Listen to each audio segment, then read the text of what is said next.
Hi, Angel. Hello. Hi. So, how are you doing? First question.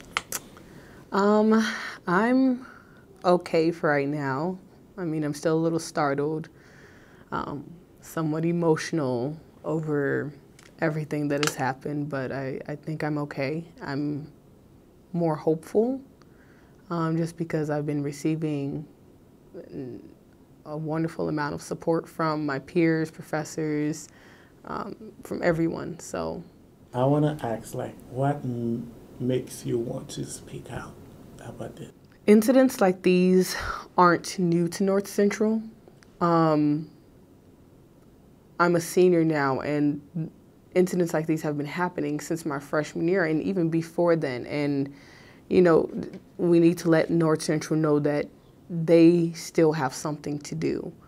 Um, I've put in various reports about incidents similar to these that are just as harmful, and nothing is ever done about them, and I want something done about this. So, for the people who don't know what happened, can you walk us through the event of what happened?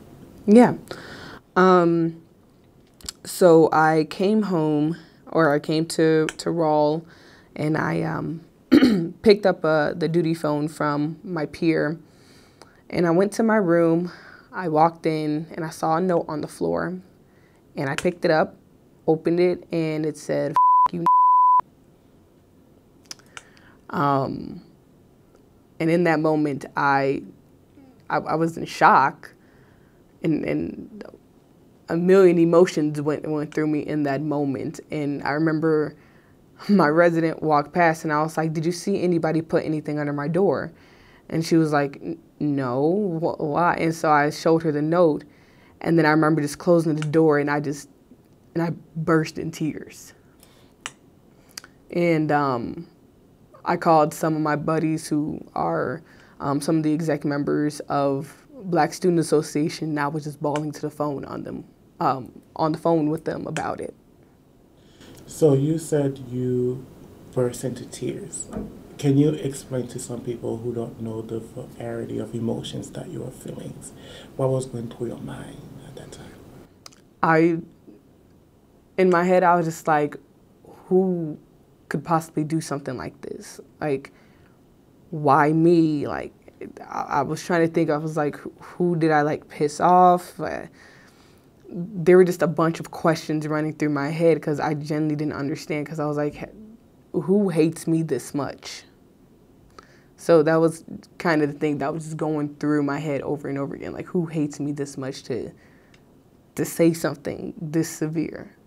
I want to ask, how is this affecting you? I know you said you're okay, you're holding on. I mean, this week, like I said, has been very emotional. And I mean, I've missed classes over this just because I'm constantly thinking about it. Um, Tuesday, Tuesday night, the day after it happened, my dog passed away. And I went to my room, and I'm obviously crying because, I'm close to my dog. And I didn't even feel comfortable mourning in my room, and I don't feel I was able to properly mourn for something like that in a space that I would consider my comfort place, my safe space, the space that allows me to get away from everything else that I've had to deal with. I didn't feel comfortable in that space. And so it's like I'm constantly walking on eggshells in terms of having to be strong, but it's always on my mind. It's hard to focus in class. I'm always on the verge of a breakdown in class. So it's affected me in many ways. obviously this happened on Monday, right? Mm-hmm. And the college is just now responding, which is today's Thursday. Mm-hmm. For the past 3 days, what the past 3 days been like for you? Well, it started off with obviously my friends knowing about it, so them being a great support system to me. I met with the bias incident reporting team. I met with Dorothy. And it was to kind of gauge what I wanted out of this situation. And for me, I was like, I want cameras in the residence halls just because that would have eliminated this issue. And for consequences for these type of issues to be, taken more serious and for actual consequences to be given. So we've met about that and steps moving forward. We also had a a building meeting in Rawle Hall yesterday evening with all the girls. So Steve Weaver was there, Rachel Jones, director of Res Life, a member from Dyson Wellness Center, Ashley Kelko from Campus Safety, just kind of talking about what had happened.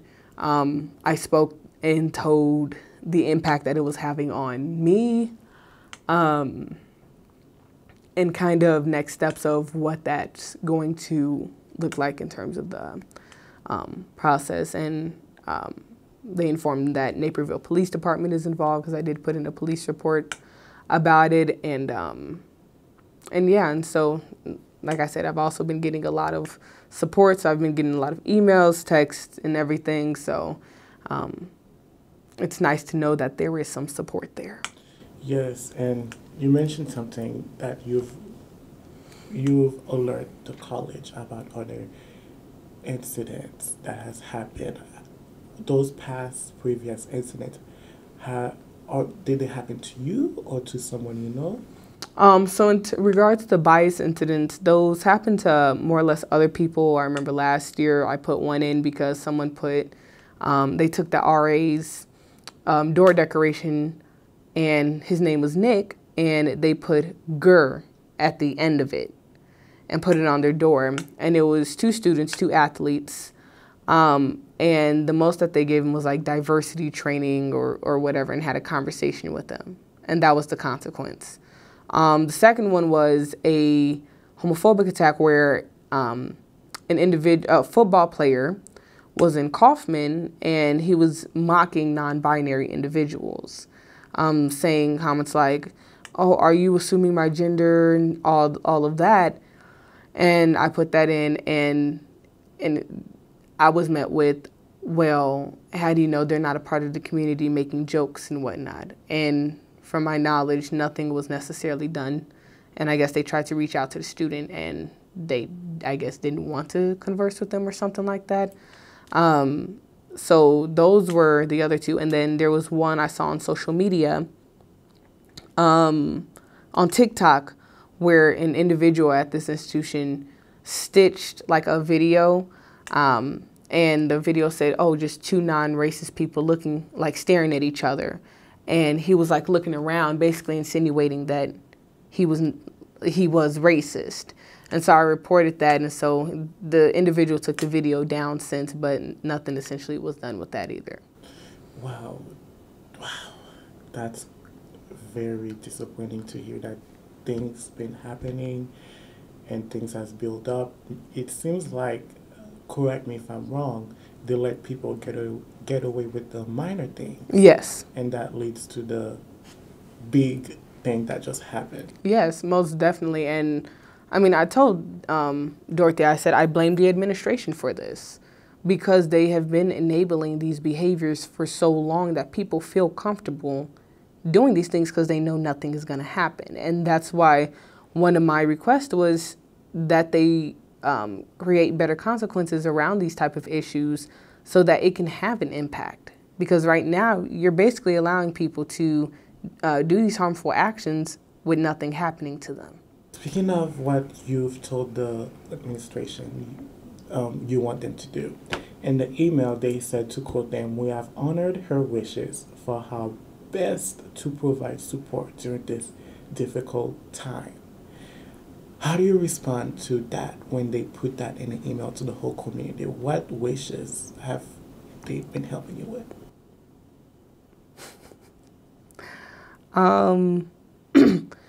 I mean, for the most part, I've told them that I wanted a campus safety officer to stay on my floor, just to bring me a little more comfort.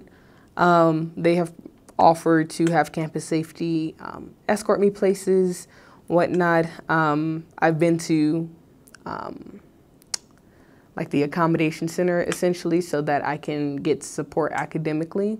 And obviously I know the resources for Dyson and everything. So those are kind of things that they've offered thus far. Yeah. So it sounds like you have talked to so many people about this. Have you said that you miss class? Have you to miss work? How are you like getting by missing these important things in your life? And if you're missing all this time, are you getting like the support you need to get through the rest of the semester? And let's not forget you're a senior, you're graduating soon.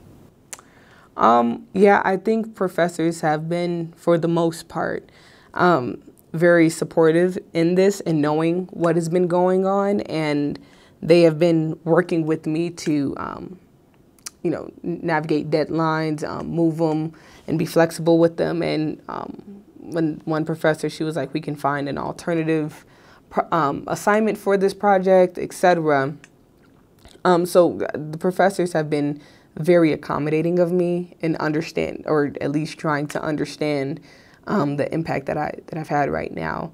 For me, I still try to stay on my typical schedule and continue to do what I'm doing, just so that I don't have to necessarily think about what took place. So things are still going to get done, and I think it's just in my like natural nature that I'm going to get an assignment done. But I know that if things get really hard, I am able to fall back a little bit and rely on those different accommodations to help me get through. People say you don't know what it's like until it happens to you. Like, how is this going to change you? It will put things into a new perspective. Because I didn't think, especially I consider myself a leader on this campus, and a fairly prominent leader to some regard. And I didn't expect something like that to happen to me. And I feel like now I'm going to be more cautious wherever I am, especially, obviously at this institution, but I mean, Naperville and predominantly white institutions, and I mean, I think that's the only way it's going to change me. I'm going to be more cautious. I'm probably going to be a little bit more reserved in spaces like these, which is unfortunate because I feel like I'm very extroverted and I don't want that for myself. But at least for right now, just to keep my sanity, I suppose, that's what I just need to do right now. And especially like in Naperville, I've always had a challenge being here because I'm obviously from the south side of Chicago. So the diversity component was obviously a culture shock. And then it was unfortunate to go through this event because some of my black friends and I were literally just racially profiled in the Walmart here in Naperville a couple weeks ago. So it's like, it feels like it's a never-ending battle. And that's always going to stay with me. It's like racism is always something I'm going to have to deal with. And that's always going to have to be something that's in my mind. On the email the interim president sent out, she said, and I quote, "I have extended my personal apology to the student." How did it feel to have someone apologizing for that? Or like, do you accept the apology? Or does the apology help even? Yeah, so Dr. Carroll did extend her apology via email and everything. And I'm very appreciative of it, and I'm glad that's one step in taking responsibility for what has happened on this campus. For me, the biggest apology is making some sort of change and putting action behind that apology, because those are words on a screen to me. Right. And I mean, I've gotten that from all the administration almost. "I'm sorry, I'm here to support you." I've been hearing that for the past 4 years. There's no action to go with it. Right. And so the way you apologize is by changing what is harming individuals. And when that is changed and you make that effort to change it, then I can take it seriously. I want to ask, with this, it seems like there's been an ongoing issue on this campus from what you've explained to us all. Why is it that they're treating this as like one bad apple when it's been an ongoing issue? Yeah. I don't know. I think because North Central has just always hushed everything. And I think now that, obviously I'm a more vocal individual and I've told them how this has impacted many people of color, like with past incidents, and I've told the BERT team how I don't feel what they do is beneficial to this campus, or beneficial to the victims, more or less, and people of color, marginalized communities. It's not beneficial to them, and it's only going to get worse. And I'm still vocal about them. It's like, I told you it was going to get worse, and unfortunately, I had to get traumatized in order for them to realize that. And I don't even think they realized that. I think they knew it already, but because now it's being publicized more, now it's gonna mess with the reputation of the college. So now they're forced to do something. Last night, there was an event at Raw, and according to the email, you had the chance to speak at the event. How did that make you feel? What was the reaction like? And did that help healing, or how is healing looking for you? Healing for me is being able to share what I went through, because I often tend to internalize it and stay silent about it, but I want people to at least try to understand what I had to go through. Because at the end of the day, yeah, I have all these leadership positions on campus. I'm a student here, but at the end of the day, I'm a Black woman. That's who I am. That's how my reality plays out. That's how people interact with me as a Black woman. So being able to be in that moment and share how I feel, I mean, for some, it probably went through one ear and out the other. But for some, that was a very impactful moment for them, because it could easily be them. And so I was able to resonate with some. I was able to gain support from others. I was able to be vulnerable and be a human being in that moment. And I think that helped me heal to some regard, because I'm around those girls every day. And so, often as a RA, and honestly, as a Black woman, we often have to put on this shield like nothing impacts me. And throughout this entire process, I don't want to come off as this strong Black woman. And I don't want to do that, because I feel like that takes away from my humanness.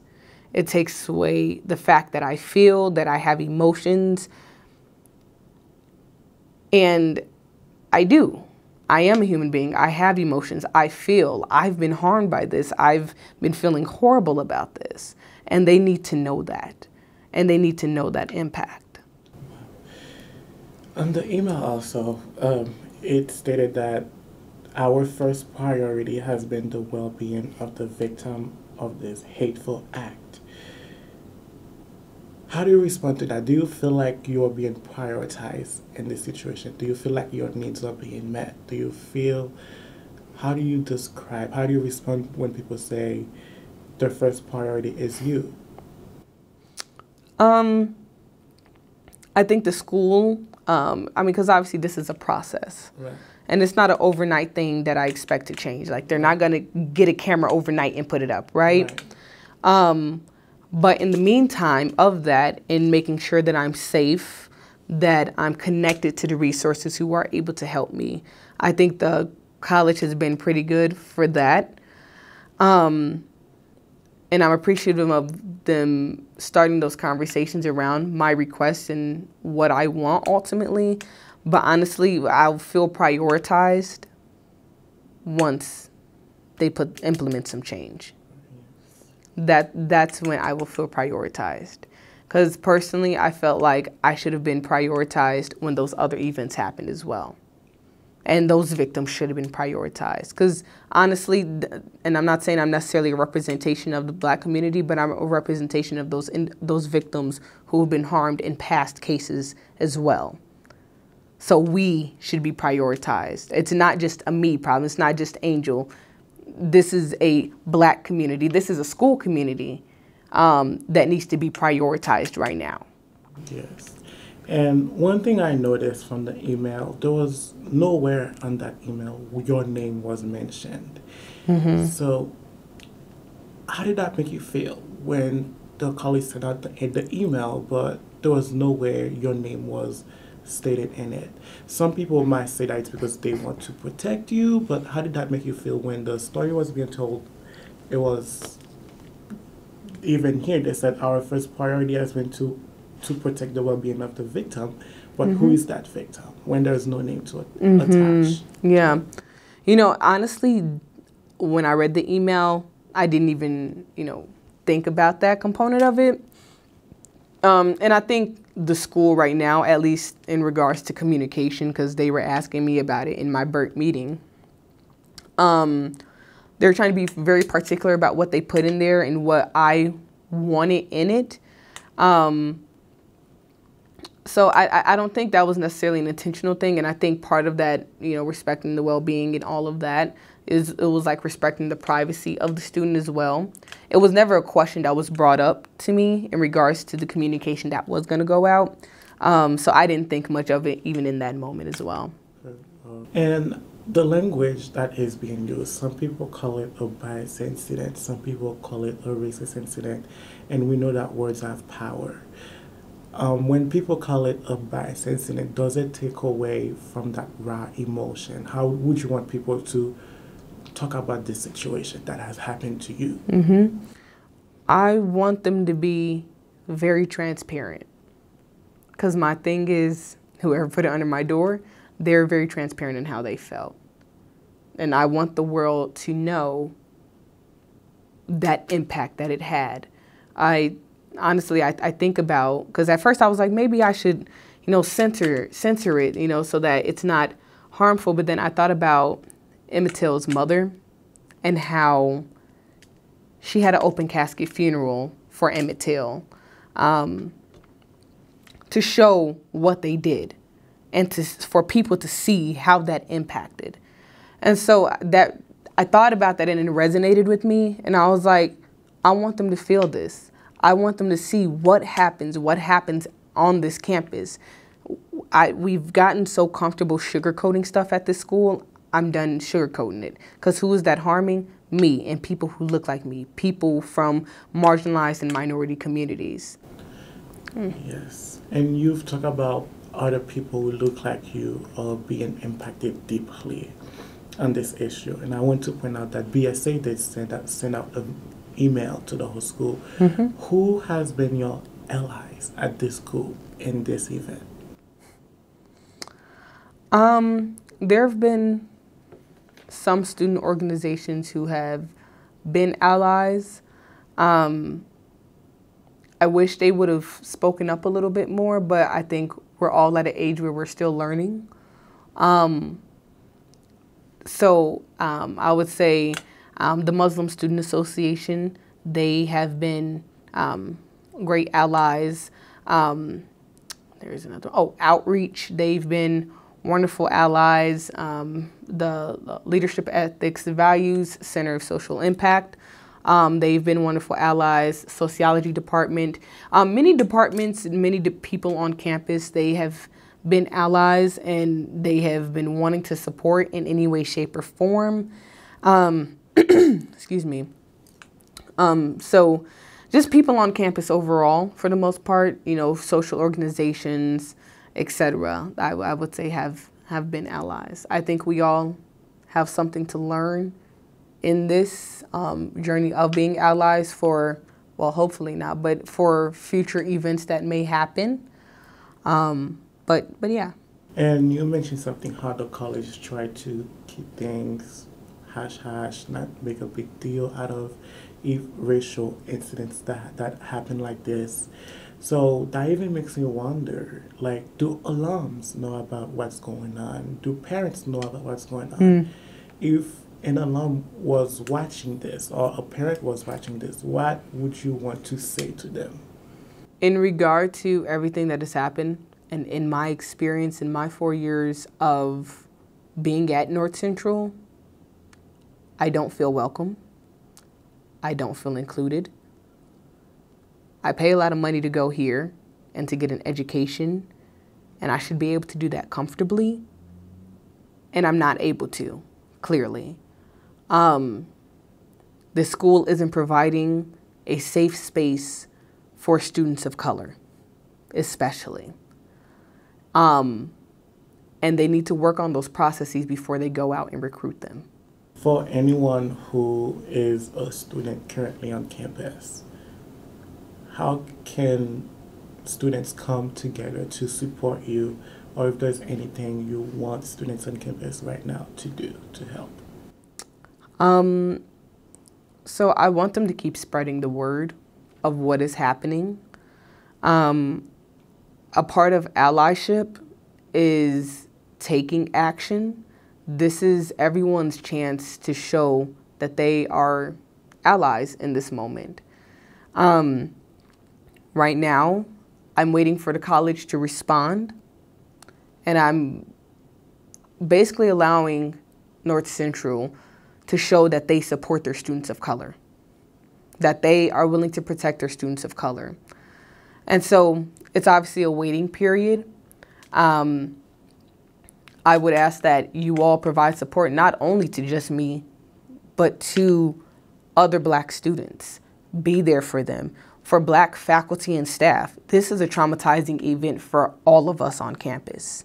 Those in OMA, even POC, this is a traumatizing event for all of us because it can happen to any one of us. So extend your support to everybody, and be ready to respond when that time comes. How are you getting, like, mental help? Are you getting mental help? Are you speaking this with your family? How is this affecting your family? And you just mentioned that you lost your dog, and that's like so much is happening to you at once. I would imagine that this is overwhelming. This is so many things happen at once. It's tough. It's very tough. I've been trying to focus on positive things, that's happening this week. I rely on my safe spaces, so Voices of Praise, because they're so supportive. I'm able to be me. That has helped me get through at least part of the week, and looking forward to our event this Saturday. I lean into my support system, which I would consider my friends. So Morgan, Benny, Deja, the leaders of BSA, and everything. And I've been allowing myself to feel the emotions and not ignore them. And I think that's helping me to kind of get by for right now. That's good. That's good. How about your family? Have you talked to your parents about this? Yeah, so I've talked to my mother about it, and she was like, wow, like, that's just crazy. And she helped me kind of through the process, because she's a retired Chicago police officer, so she kind of helped me through that process of creating the police report, and has been following up with me on everything that's been happening. And my mom is able to relate to that, because she's had racist things happen to her when she was getting her doctoral degree, so she empathizes with me. So that's nice to know that there's someone who's kind of been through that process before, on my side, and helping me through this hard time. And you mentioned that you are not able, you're having a hard time sleeping sometimes. This is keeping you up. Mm-hmm. How difficult is, like, not being able to sleep? Because that's like everything. Right. It's difficult. Like, I often toss and turn at night, because I'm just thinking about a lot of things. I'm expected to kind of still go through my day, and in some regard I am, but there's those moments where your body's just like, look, like, you need to recharge, like, right. You need to sleep. So it's always that constant battle where, there was one day I was falling asleep in class, and you know, the perception of that, especially from the professor, it's like, okay, this person isn't interested in my class, and it's not that. It's just my body just physically can't. So it brings those challenges, you know, of, you know, perception and what my body can actually take and what it can do. And then at the same time, it's like when I can't sleep, I'm just feeling emotion after emotion. So it's not like I'm just like waking up and doing something. I'm like waking up, I'm crying, I'm angry. It's a wide variety of things. It's a mental and an emotional battle. And with all of this, is there any person and professors, counselors who are reaching out to you asking, have you ate anything? Are you going to bed? Has anyone like done that to you besides your mom? Yeah. There's been so many. Sapna Jane, she has been amazing throughout this entire thing. She cooked me food herself. She's been checking in every morning, every night, asking me how I'm doing, how I'm feeling. Same with Dr. Jenny Smith in the English department. She's been checking in on me. There have been a lot of professors who have emailed me, who have given me their personal cell numbers, have told me that if I need anything, to just call them and they'll be there for me to listen, you know, get lunch and get whatever I need. So I've been very, very grateful for the professors in the psychology department and in the communication department, because I honestly don't know how I would get through the week without them. Mindy Diaz, Lynn Fu have asked me to, you know, check in with them every day, at least twice a day. So keeping me up and going and all of that. So there have been many people, the area hall directors of Res Life, Devin, Lori, and all of them, like they have been so supportive through all of this. So it is touching to see how this affects you so much. I can only imagine for people who have gone through this in silence. Yeah. And silence. So this is very, very sad. Out of this investigation, obviously this has affected you so much. What do you hope besides helping changing the system? Mm-hmm. Like justice for you, is it like find the person who did this and get them expelled from the institution? Because someone has to be held accountable for all of this. Mm-hmm. I would say I want obviously, like, I would love for the person who did this to be caught. At the same time, there's really nothing that, unless there was a camera in my hallway or something that can catch them, there's no way of actually doing that. So my focus I want to be on is those systematic changes, so that events like this can stop happening on our campus. Me speaking out isn't for me necessarily, it's for those who come after me, so that they don't have to have the educational and social experience that I have had in my time here at North Central, in the way that North Central has contributed to it. That's true. And you're speaking out because you want institutional change. Do you want this to be remembered? Oh yeah, for sure. I would want events like this to be remembered so that people can know how this was not necessarily rooted, but this was a part of North Central's history. Because it is. It's something that happened at North Central, that North Central enabled, that North Central had to handle. And people should know that, because people should understand why they're even doing an anti-racist training or whatever. It's like, okay, why here? Why at this institution? This has happened before here. And this is why it's important that we stop it. So I think it's very important for them to mention incidents like mine, incidents like Mink's, like Isaiah's, like Farah's. These events should be mentioned because it's a part of North Central. So many people you've mentioned have apologized to you in private. You know, every time you speak to someone, the first word they say is, I'm sorry. But would you ever want a public apology to be publicized around the school? Would that make you feel better if there was a public apology? Are you saying from the administration? Yes. Yes, I would, followed by action. Personally, for me, words mean absolutely nothing if you're not going to do anything to change it. Because the amount of times I have heard, I'm sorry, I support you, I'm so sorry that happened to you. I've heard it a million times here. I'm tired of hearing I'm sorry. What are you going to do about it? So what do you want people to take away from this conversation? Don't stop.